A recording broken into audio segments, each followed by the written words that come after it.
Welcome back to the channel. Don't forget to like, share and subscribe for more updates.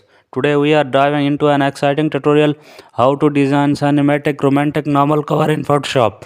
In this tutorial you will learn how to create emotionally captivating and cinematic book cover perfect for romance and drama novels.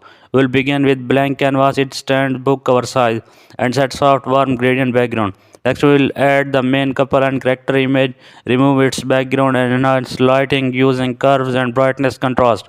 We will apply cinematic color grading with golden and pink tones to evoke warmth and emotion. Add soft light flares and bouquet overlays for dreamy romantic glow.